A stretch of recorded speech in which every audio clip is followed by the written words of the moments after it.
अभिनेत्री हेमा मालिनी की माँ जया चक्रवर्ती खुद एक अच्छी नर्तकी बनना चाहती थी, लेकिन वो ऐसा नहीं कर पाई थी और यही कारण था कि उन्होंने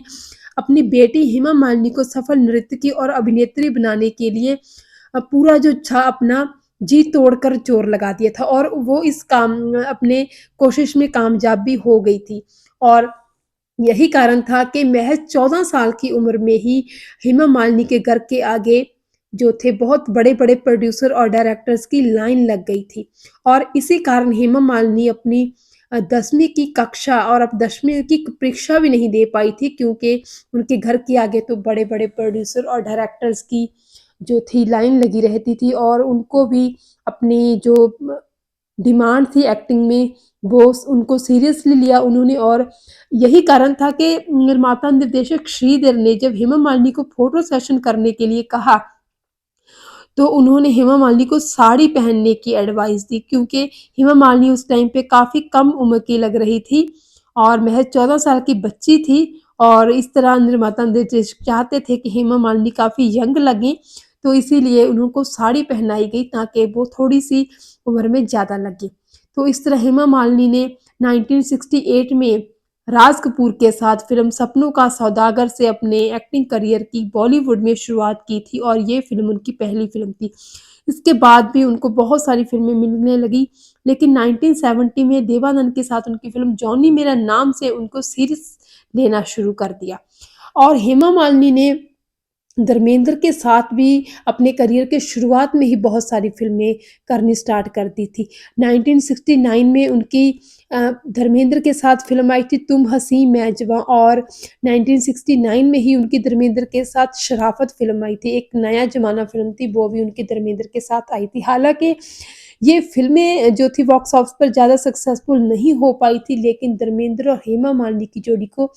लोगों ने तभी से पसंद करना शुरू कर दिया था और आपको बता दें कि हेमा मालिनी की फ़िल्म जो थी सीता और गीता वो बहुत ज़्यादा सफल फ़िल्म रही थी और इस फ़िल्म ने ही उनको जो था सर्वश्रेष्ठ अभिनेत्री का फ़िल्मफेयर अवार्ड दिलाया था। हालाँकि 11 बार उनको फेयर की तरफ से सर्वश्रेष्ठ अभिनेत्री के लिए नेशन मिला था लेकिन उनको अवार्ड सिर्फ़ सीता और गीता फ़िल्म से ही मिला था।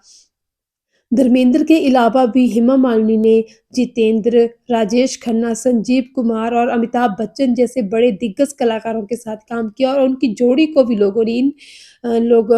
इन अभिनेताओं के साथ बहुत पसंद किया। सीता और गीता में एक तरफ तो धर्मेंद्र थे और दूसरी तरफ संजीव कुमार थे और संजीव कुमार के साथ भी हेमा मालिनी की जोड़ी को दर्शकों ने खूब पसंद किया। यही कारण था कि संजीव कुमार भी कहीं न कहीं दिल ही दिल में हेमा मालिनी को चाहने लगे थे और हेमा मालिनी के साथ शादी करने के लिए भी वो उतावले रहते थे। तो इस तरह हेमा मालिनी ने अपने एक्टिंग करियर में बहुत सारे उतार-चढ़ाव देखे लेकिन कहा जाता है कि सीता और गीता फ़िल्म एक ऐसी फ़िल्म थी उनके करियर में जो कि उनको नंबर 1 की पोज़ीशन तक ले आई थी। वो नंबर 1 स्टार बन गई थी उसी टाइम की और इसी फ़िल्म के ज़रिए ही उनको एक और बड़ी फ़िल्म मिली थी शोले। दरअसल रमेश सिप्पी ने ही ये फ़िल्म बनाई थी सीता और गीता वो रमेश सिप्पी खुद ही धर्मेंद्र और हेमा मालिनी की जोड़ी को लेकर एक बड़ी एक्शन फ़िल्म बनाना चाहते थे और इसी फ़िल्म की सफलता के बाद ही धर्मेंद्र और हेमा मालिनी के साथ-साथ और बड़े दिग्गज कलाकारों को लेकर शोले फ़िल्म बनाने का जो है प्लान वो बनना शुरू हो गया। अभिनेत्री हेमा मालिनी के बारे में बता दें कि हेमा मालिनी जी ने बाद में जो था राजनीति में भी कदम रखा और वो राजनीति में भी बहुत सक्रिय रही। लेकिन उनके निभाए रोल बसंती जो कि शोले का किरदार था, वो लोगों के ज़हन में इतना ज़्यादा बस चुका था कि जब हेमा मालिनी प्रचार करने के लिए अपने